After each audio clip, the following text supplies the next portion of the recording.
Good morning student. कल आप लोग को 10 क्वेश्चन बनाने के लिए मिला था घर से, जिसमें से आप लोगों को एक क्वेश्चन हमारे हिसाब से नहीं बना होगा। 10 नंबर क्वेश्चन में तो सारे क्वेश्चन आप लोगों से बन जाने वाले थे, क्योंकि सभी परिभाषाएं लिखना था, सब आप लोग को पहले ही बता दिया गया था, इसलिए सारे क्वेश्चन आपका बन गया होगा। सिर्फ एक क्वेश्चन को छोड़कर 10 नंबर क्वेश्चन को तो आप लोगों को हम 10 नंबर क्वेश्चन बताएंगे, और इसके बाद हम लोग आज ओम का नियम पढ़ेंगे। 10 नंबर क्वेश्चन को बताने के बाद ओम के नियम बहुत ही इंपॉर्टेंट एग्जाम के रिलेटेड से हो जाते हैं, आपका बहुत ही इंपॉर्टेंट महा-वी-वी-आई समझिए, महा-वी-वी-आई क्वेश्चन हो जाते हैं ओम का नियम आपका। इसके बाद हम लोग ओम के नियम पर चलेंगे, एक क्वेश्चंस आपको बताया जाएगा। इसके बाद 10 नंबर क्वेश्चंस के बाद आप लोग को बताना है कि विद्युत का अच्छा चालक कौन होगा। आयरन की प्रयोज्यता कितना दिया गया है आपका 10 गुने 10 के पावर 8 ओम मीटर। इसका मरकरी का प्रयोज्यता 9.6 गुने 10 के पावर -8 मीटर। इनमें से कौन सा विद्युत का अच्छा चालक, मरकरी है अच्छा चालक या आपका क्या कहते हैं आयरन अच्छा चालक है? ये आपको बताना है कि इसमें से विद्युत का अच्छा चालक कौन है। तो विद्युत का अच्छा चालक आपका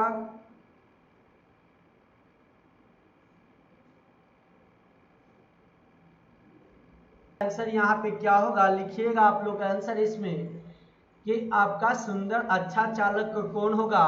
तो आपका अच्छा चालक आयरन होगा। कौन होगा? आयरन होगा। क्यों आयरन होगा? तो ध्यान रखिएगा, मरकरी की अपेक्षा आयरन सबसे अच्छे चालक, आयरन अच्छा चालक होता है। लेकिन सबसे सर्वश्रेष्ठ चालक कौन होता है? तो चांदी आप लोग को पढ़ाया गया था। यदि आप नहीं पढ़े हैं तो पीछे वाले क्लास को जाकर देखें, वहाँ पर आपको सारे बात बताया गया है, एक एक बात को बताया गया है, बहुत अच्छे ढंग से बताया गया है। चलिए हम लोग चलते हैं ओम के नियम पर। किसका? ओम का नियम आज आप लोग को बताया जाएगा। ओम का नियम, ओम का नियम।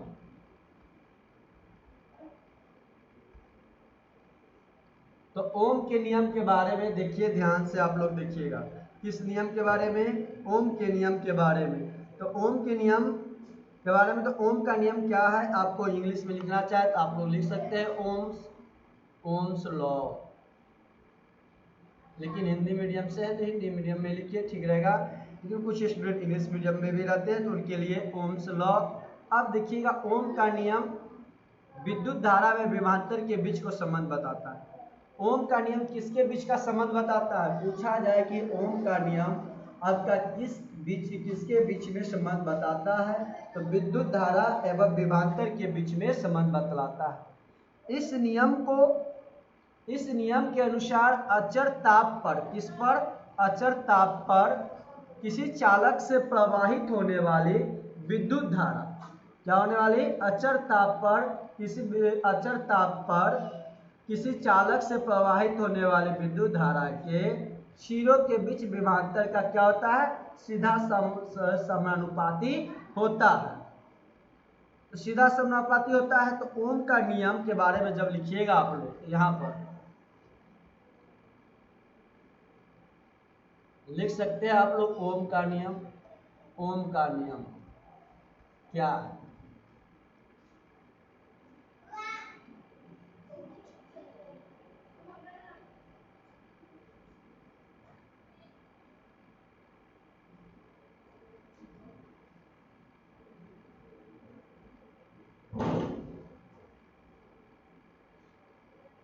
तो ओम के नियम लिखिए।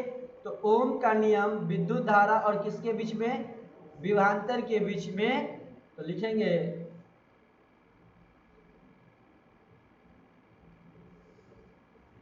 ओम का नियम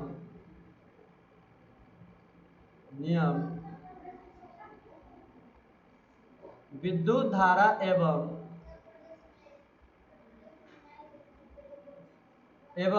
विभवांतर के बीच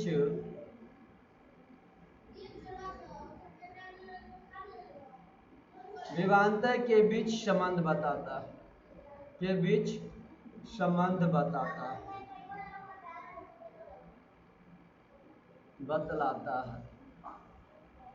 बतलाता है। इस नियम के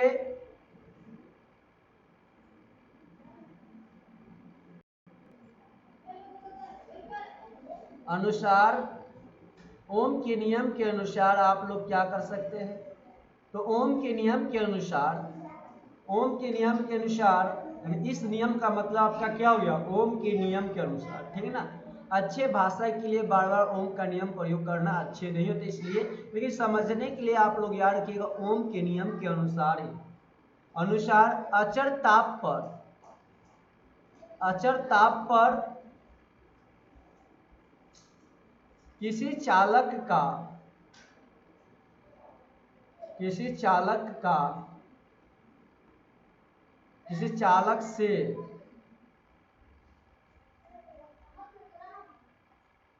प्रवाहित होने वाली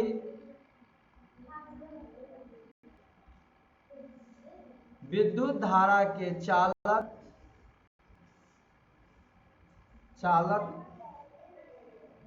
के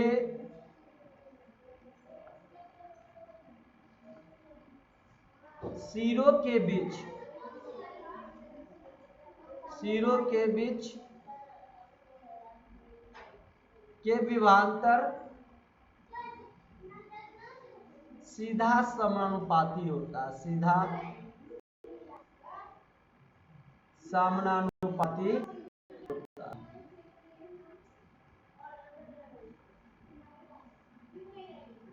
सीधा समानुपाती होता है। ये आपका क्या था? ओम का नियम। तो ओम के नियम के विद्युत धारा व विभवांतर के बीच संबंध बतलाता है। इस नियम के अनुसार हम लोग अचर ताप पर किसी चालक से प्रवाहित धारा, प्रवाहित होने वाली विद्युत धारा चालक के सिरों के बीच के विभवांतर सीधा क्या बताता है? समानुपाती बतलाता है। अब समझिएगा यहां पर आप लोग ध्यान से कि यदि चालक से प्रवाहित होने वाली, किससे प्रवाहित होने वाली? चालक से प्रवाहित होने वाली विद्युत धारा आई, विद्युत धारा क्या, हम लोग क्या समझ रहे थे यहाँ पर? यदि चालक से प्रवाहित होने वाली विद्युत धारा, जब विद्युत धारा चालक से प्रवाहित होती है तो आपका क्या निकलता है? आई निकलता है। चालक के सिरों के बीच के विभवांतर, विभवांतों का आप किससे डिनोट करते हैं? भी से। आप विद्युत धारा को आई से और विभवांतर को भी से। अब ओम के नियम के अनुसार जब आप देखिएगा तो ओम के नियम के अनुसार भी समानुपाती क्या हो जाता है? आई हो जाता है। समानुपाती आई होता है तो भी बराबर आपका क्या हो जाएगा? आर आई। देखिएगा कि भी इक्वल टू क्या होता है आपका? आर आई। तो आर आपका एक क्या हो जाता है? यहाँ पर आर आपका एक कांस्टेंट हुआ। क्या हुआ? कांस्टेंट की मतलब एक नियतांक है जिसका चालक को हम क्या कहते हैं? प्रतिरोध कहते हैं। आप याद किए जहां पर आर आपका क्या हो जाता है? कांस्टेंट हो जाते, नियतांक होते। क्या होते हैं? आर आपका एक नियतांक होता है। एक कांस्टेंट, इंग्लिश में आप कांस्टेंट कह सकते हैं, हिंदी में नियतांक। जिसे हम क्या कहते हैं? जिसे आर को चालक का प्रतिरोध कहते हैं। चालक को क्या कहते हैं? प्रतिरोध। तो आर आपका क्या हुआ? कांस्टेंट हुआ। अब ध्यान रखिएगा यहाँ पे कि आर भी इक्वल टू आर बटे आई है तो आर बराबर आपका क्या निकल जाएगा यहाँ से? भी बटे आई। एक सूत्र ये निकल गया। एक सूत्र आई का जब पूछा जाता है आई बराबर आपका क्या हो जाएगा? भी बटे आर। तो देखिए तीन चीज यहां से आपके निकल चुके हैं। ध्यान से देखिएगा आप लोग। सबसे पहले क्या है? यहाँ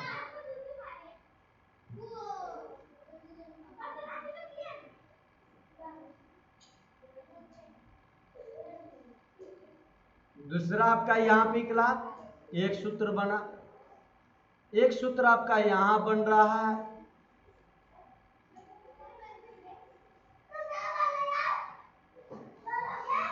अब आप लोग देखिएगा यहाँ पर तीन सूत्र आपके बन जा रहे हैं यहाँ से, 1 2 3। अब आप लोग यहाँ से उपयुक्त बातों से यह स्पष्ट हो रहा है कि विद्युत धारा विभवांतर का सीधा क्या है? समानुपाती होता है। पहला बात यहाँ से क्या स्पष्ट हुआ आपका? नंबर 1 पॉइंट आपका स्पष्ट हुआ। यहाँ पे बात आपका क्या बात स्पष्ट हुआ? ध्यान से देखिएगा आप लोग। पहला बात आपका स्पष्ट होता है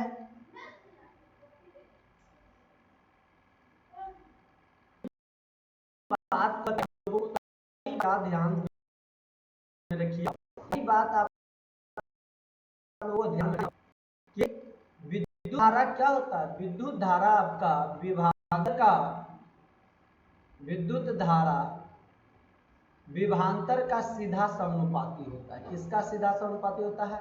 विभवांतर का सीधा समानुपाती होता है। बताया गया था आप लोगों को थोड़ी देर पहले, सीधा समानुपाती होता है।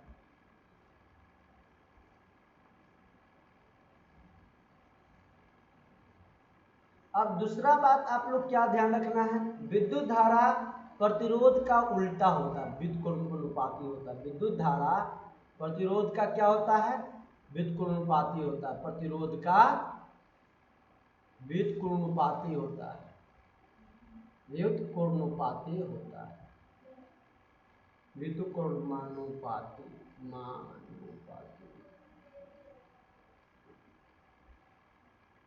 व्युत्क्रमानुपाती होता है। अब आपका हुआ यहाँ पे, तो समझिएगा यहाँ पर इस बात को आप लोग, क्या दो बात समझना था आप लोग का कि विद्युत धारा विभवांतर का सीधा क्या होता है? समानुपाती होता है। और दूसरा क्या था? विद्युत धारा प्रतिरोध का व्युत्क्रमानुपाती होता है। अब समझिए प्रायोगिक सत्यापन से आप लोग कैसे समझिएगा, प्रैक्टिकल करके हम लोग कैसे जानेंगे। तो इनके लिए सबसे पहले हम लोग देखिए ध्यान से,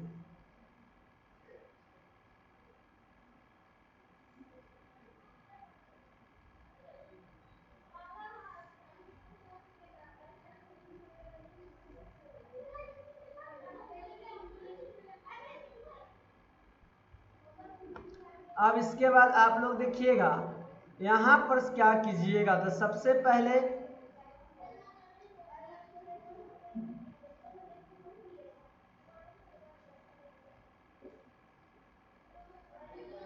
प्रायोगिक सत्यापन से समझिए। किससे? प्रायोगिक सत्यापन से।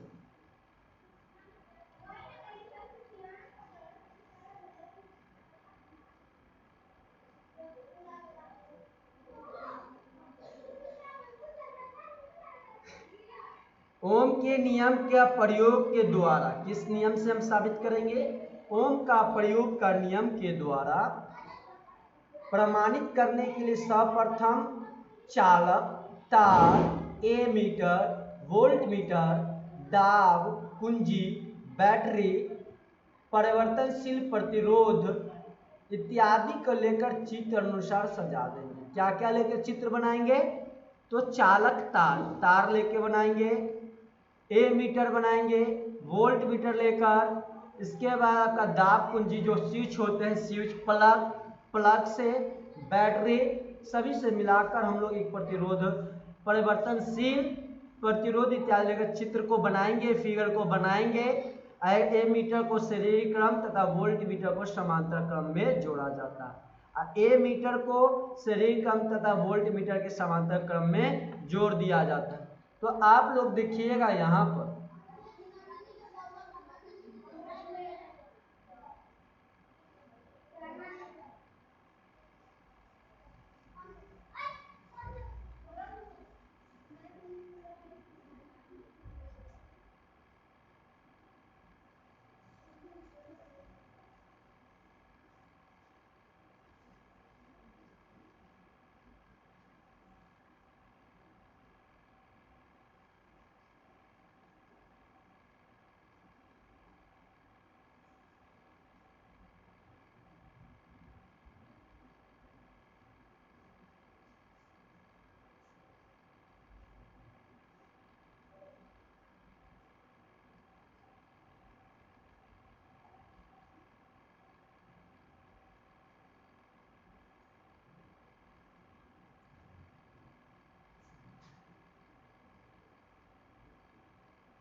तो ये आपका था। इसी से ये फिगर जो बना है आप लोगों का ध्यान से देखिएगा, ये आपका यहाँ पर देखिए तो कौन कौन सा चीज हुआ।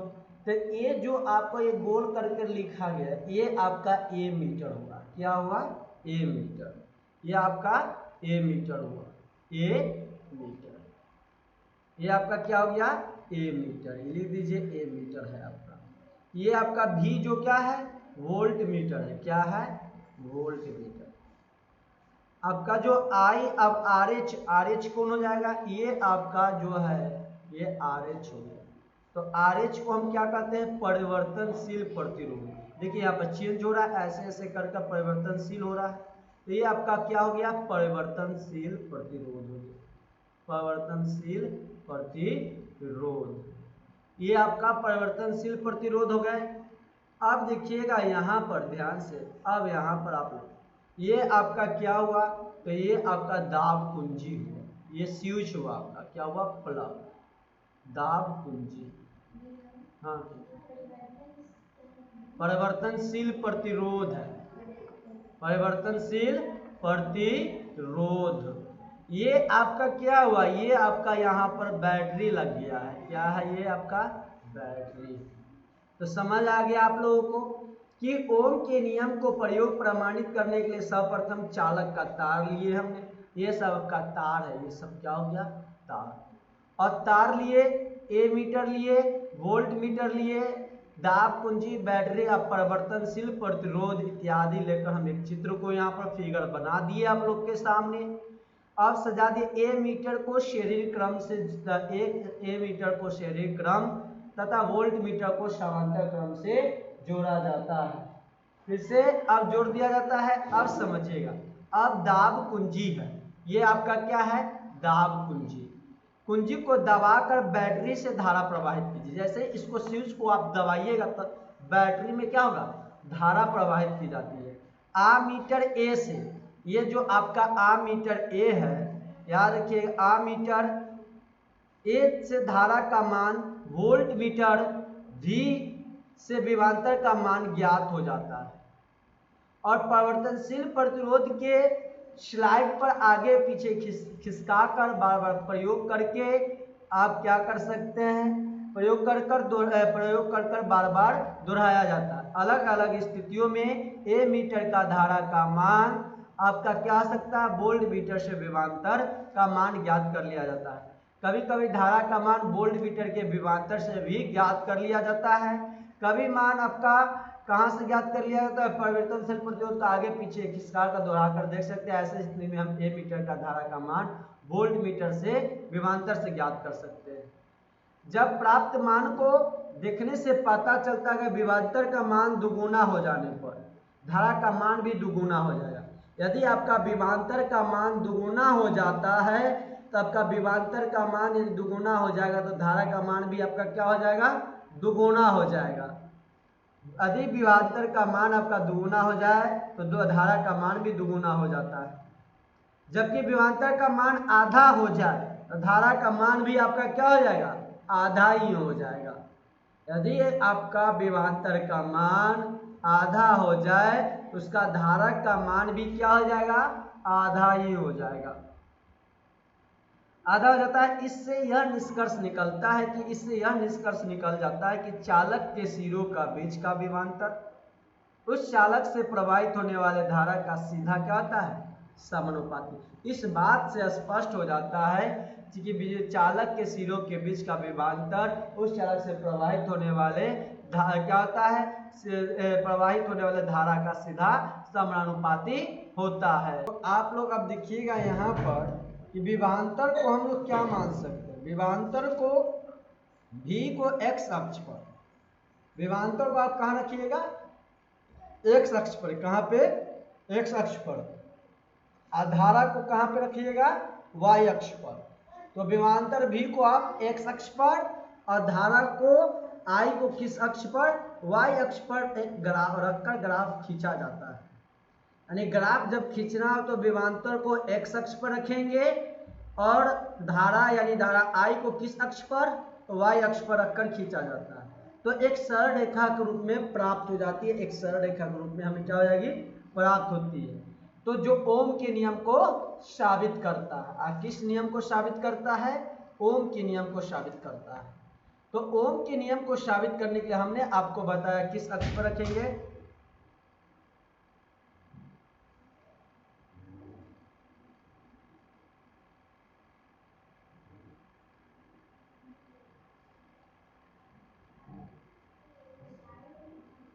आप देखिए यहाँ पर। तो सबसे पहले क्या कीजिएगा, धारा को आपको EY अक्ष हुआ ना, ये आपका क्या हो गया, एक्स अक्ष हुआ। जब y अक्ष x अक्ष, तो ये धारा आपका किस अक्ष पर हो जाएंगे, I आपको, धारा आपको किस अक्ष पर, I, जो आपको ये हो जाएंगे, आपको मान लीजिए ये I है, ये आपका किस अक्ष पर, धारा, धारा को आप y अक्ष पर, लेकिन विभवांतर को किस अक्ष पर रखिएगा, भी आप विभवांतर को x अक्ष पर, विभवांतर को x अक्ष पर। तो इसमें देखिए जब आपका मान यहाँ इस अक्ष पर रखिए,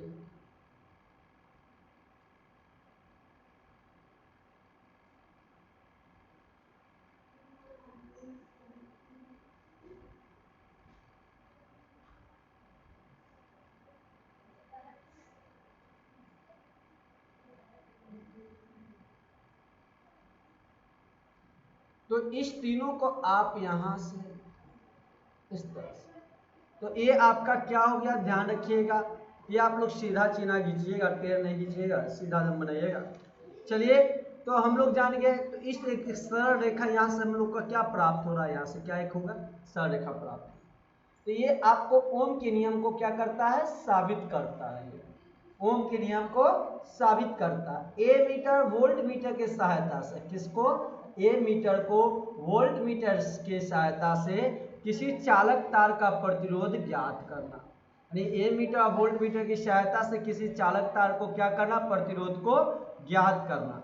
तो समझिएगा, किसी चालक का तार का प्रतिरोध ज्ञात करने के लिए हम सबसे पहले ए मीटर, वोल्ट मीटर, दाब कुंजी और बैटरी, परिवर्तनशील प्रतिरोध इत्यादि लेकर चित्र अनुसार आपको बताया गया था, पीछे बनाए थे हम लोग ने, यहाँ पर बनाया था इस फिगर को, तो चित्र में बनाया था, सजा दिया था इसको। ए मीटर श्रेणी क्रम को किस में जोड़ा जाता है, तो वोल्ट मीटर के समांतर क्रम में जोड़ा जाता है। अब जब हम इस कुंजी को दबाकर, इस कुंजी के बटन को दबाकर बैटरी धारा को क्या करते थे, प्रवाहित किया जाता है। तो ए मीटर धारा से आपका प्राप्त होता है, ए मीटर धारा से प्राप्त होते हैं आई, अब वोल्ट मीटर से विभवांतर का मान ज्ञात कर लिया जाता है।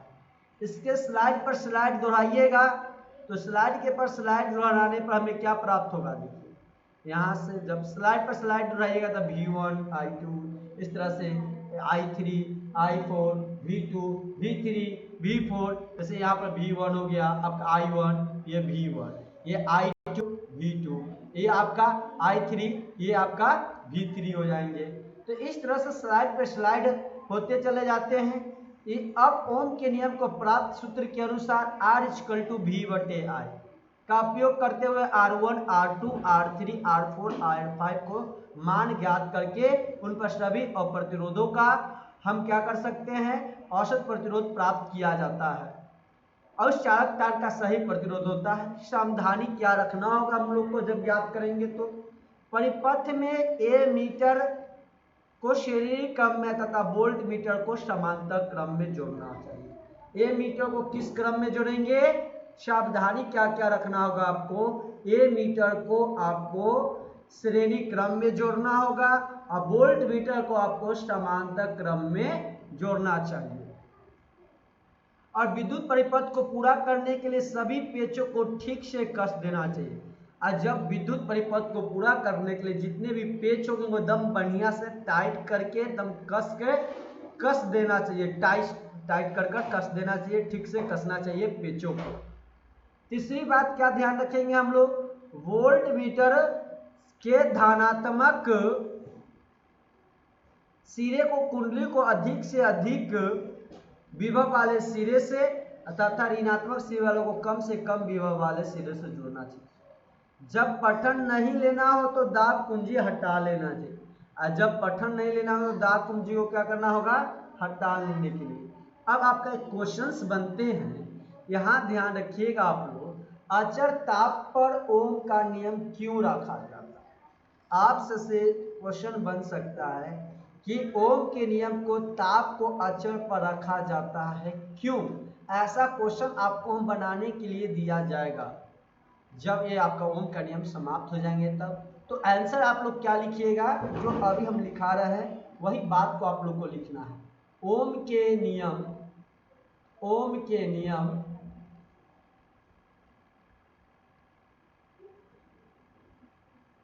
में ताप को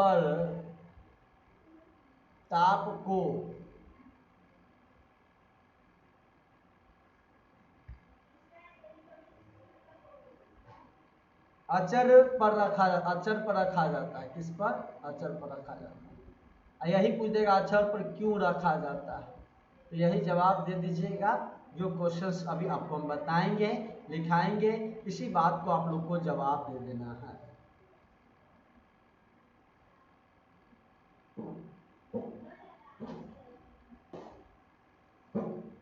तो आप लोग ध्यान से देखिएगा क्या होगा। यहाँ सबसे पहले बात को समझिएगा कि चालक का प्रतिरोध ताप के परिवर्तन से बदलता है। जो चालक का प्रतिरोध होता है किससे बदलता है, ताप के परिवर्तन से बदलता है। ऐसा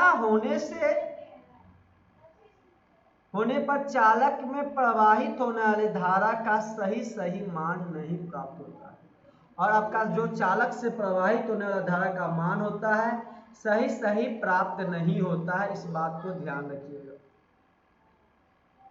अर्थात एक साथ कई मान बदलते हैं, हम लोग कह सकते हैं कि एक साथ बहुत सारे मान बदलते हैं, मान बदलते रहता था। ओम के नियम को अचर ताप पर सही होता है। ओम का नियम अब किस ताप पर सही होता है, अचर ताप पर सही होता है।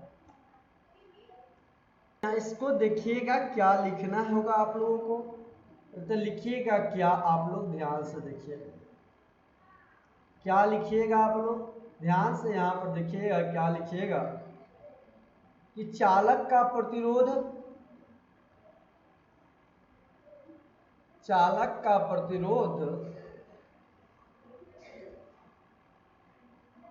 ताप के परिवर्तन से बदलता है। किसके, ताप के परिवर्तन से बदलता है।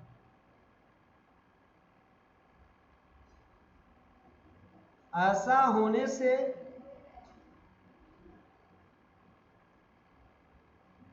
होने पर चालक प्रवाहित होने वाली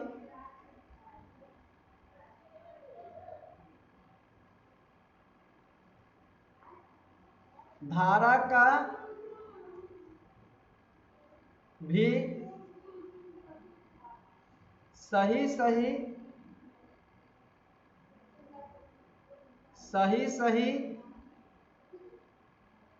मान नहीं प्राप्त होता है।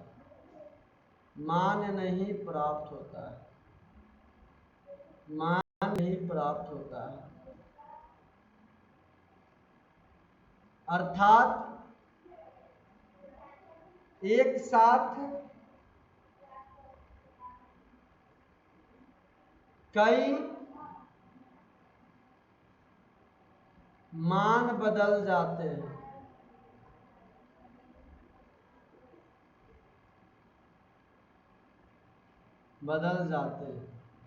अतः ओम का नियम ओम का नियम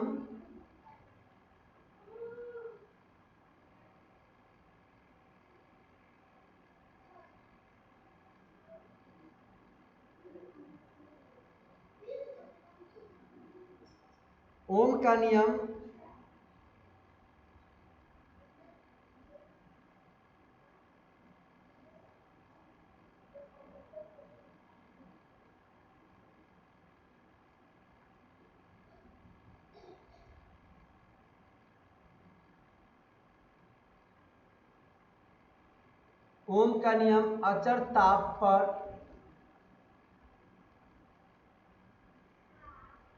पर ही सही होता है, सही होता है।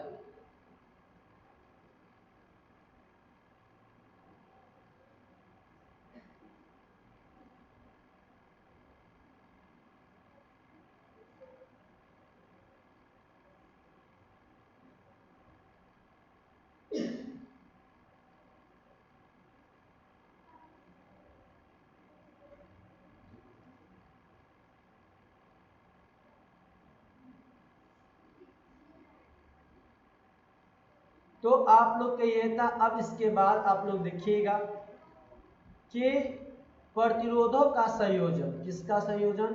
प्रतिरोधों का संयोजन।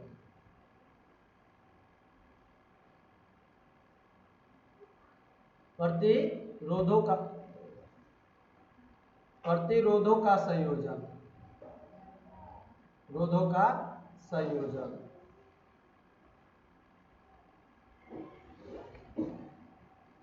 प्रतिरोधों का संयोजन। तो प्रतिरोधन का संयोजन की बात किया जा रहा है, तो ध्यान से आप लोग देखिएगा प्रतिरोधन का संयोजन। प्रतिरोधन के प्रायः दो प्रकार का संयोजन किया जाता है। कितने प्रकार का संयोजन किया जाता है? दो प्रकार के किया जाता है संयोजन। पहला क्या होता है? तो श्रेणी क्रम संयोजन होता है। पहला आपका क्या होता है? श्रेणी क्रम संयोजन होता है। और दूसरा आपका क्या होता है? तो दूसरा आप ध्यान में रखिएगा, समांतर क्रम श्रेणी होता है। कौन सा? समांतर क्रम संयोजन होता है। पहला आपका हो गया श्रेणी क्रम संयोजन, दूसरा आपका हो जाता है समांतर क्रम संयोजन।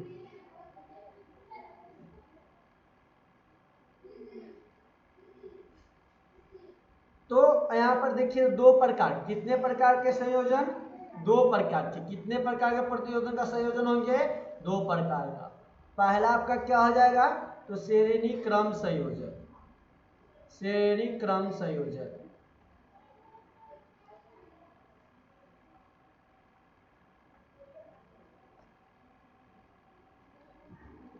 दूसरा होते हैं आपका समांतर क्रम संयोजन।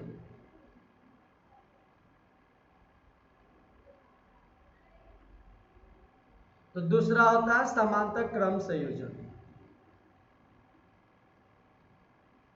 दो प्रकार के हो गए, आप लोग को पता चल गया। प्रतिरोधों का संयोजन प्रायः दो प्रकार के संयोजित किया जाता है, श्रेणी क्रम संयोजन, दूसरा समांतर क्रम संयोजन। अब देखिए इसके बाद आप लोग देखिएगा,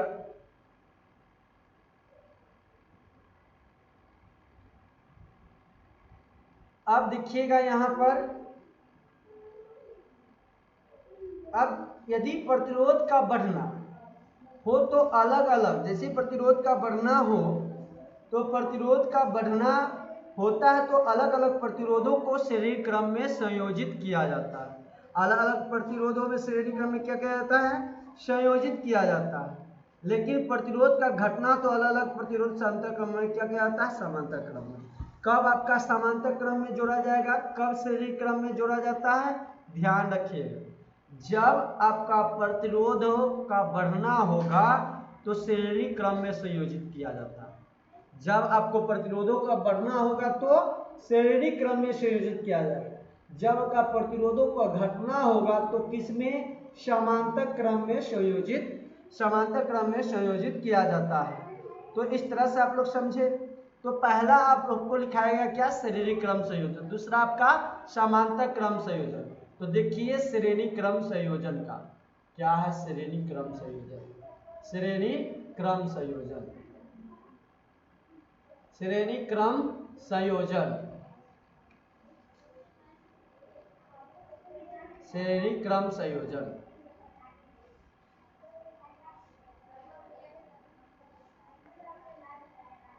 तो श्रेणी क्रम संयोजन, तो देखिएगा अनेक प्रतिरोधों को श्रेणी क्रम के संयोजन से जोड़ा हुआ तब कहा जाता है जब पहले प्रतिरोध का अंतिम छोर से और दूसरे प्रतिरोध का प्रथम छोर से और दूसरे प्रतिरोध का अंतिम छोर से और तीसरे प्रतिरोध का पहले छोर से इत्यादि क्रम में जुड़ा रहता है तथा उन सभी प्रतिरोधों का एक समान विद्युत धारा प्रवाहित होते हैं।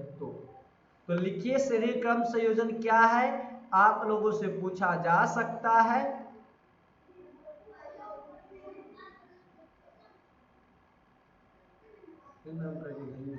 हम लोग श्रेणी क्रम के बारे में लिख रहे थे, तो लिखिएगा श्रेणी क्रम संयोजन क्या है। श्रेणी क्रम संयोजन, श्रेणी क्रम संयोजन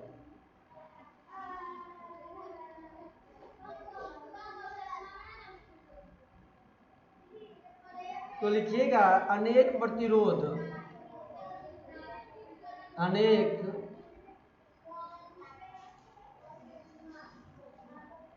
प्रतिरोधों को श्रेणी क्रम में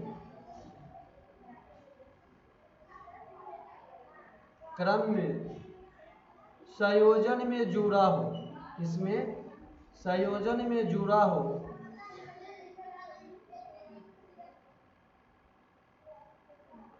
हुआ तब कहा जाता है।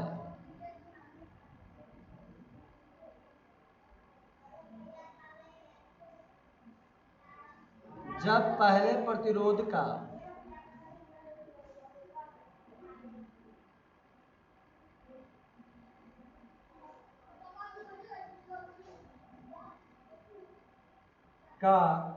अंतिम छोर से, पहले प्रतिरोध का अंतिम छोर से,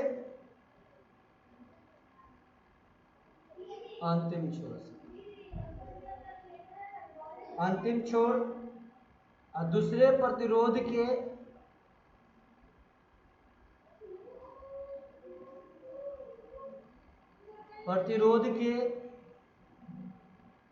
प्रथम छोर से,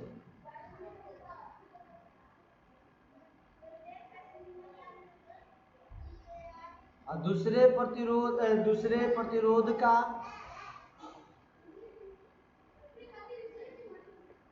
अंतिम छोर से,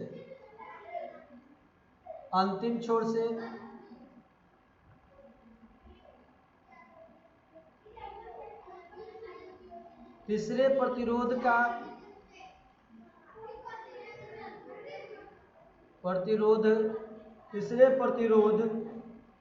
के पहले छोर से इत्यादि क्रम में जुड़ा रहता है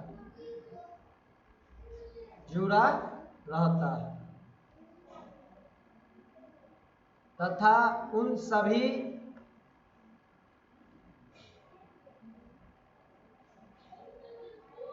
प्रतिरोधों को एक समान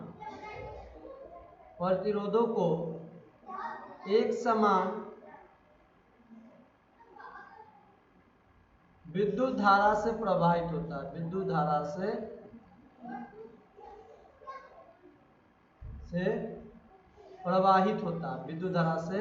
प्रवाहित होती है।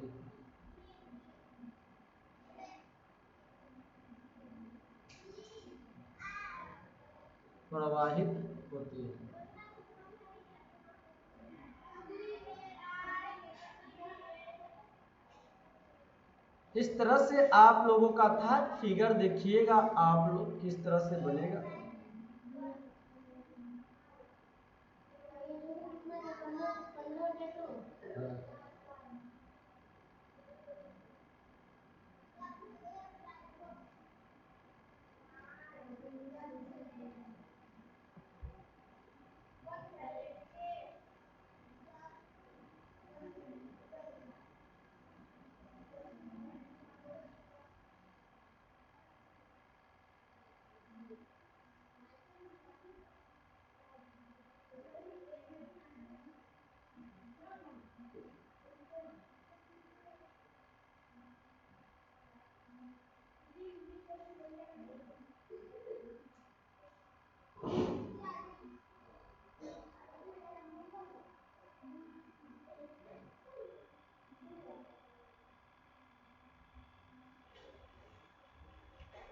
वाह,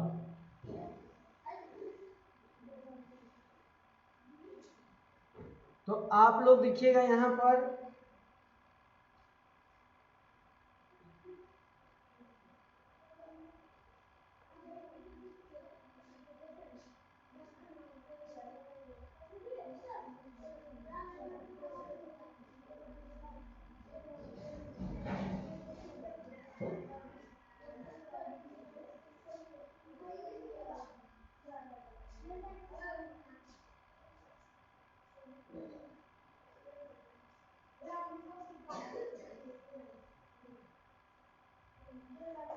ये आपका R1 हुआ, ये आपका क्या हो गया R2 हो गया, ये आपका क्या हो गया R3। तो इसी को बात को बोला गया कि पहले प्रतिरोध का इस अंतिम छोर से, ठीक ना, जब पहले प्रतिरोध का अंतिम छोर से और जब दूसरे प्रतिरोध का प्रथम छोर से, इससे, और दूसरे प्रतिरोध का फिर इससे, दूसरे प्रतिरोध का अंतिम छोर से और तीसरे प्रतिरोध का किससे पहले छोर से, तो तीसरे प्रतिरोध का पहले छोर से कर दिया। तो इस तरह से जब आप लोगों का रहे क्रम में जुड़ा रहता है तो हम लोग क्या कह सकते हैं, इसे उन सभी प्रतिरोधों का एक समान विद्युत धारा प्रवाहित होती है। आज आप लोग को इतना ही रहने दिया जाता है। कल आप लोग को बताया जाएगा समांतर क्रम संयोजन, उसके बाद आप लोग को पढ़ाया जाएगा अनेक प्रतिरोधों का समतुल्य प्रतिरोध ज्ञात करना। इसके बाद हम लोग विद्युत चैप्टर पढ़ा देने के बाद आप लोग को फिजिक्स रोक दिया जाएगा। इसके बाद हम लोग चलेंगे केमिस्ट्री, आप लोग को या बायोलॉजी स्टार्ट किया जाएगा। फिर उसमें 3-4 चैप्टर हम लोग पढ़ लेंगे, तो फिर हम रसायन शास्त्र हम लोग चलेंगे। इधर हम लोग का मात्र 2 चैप्टर बचेगा विद्युत ऊर्जा के बाद, इसमें फिजिक्स में हम लोगों का।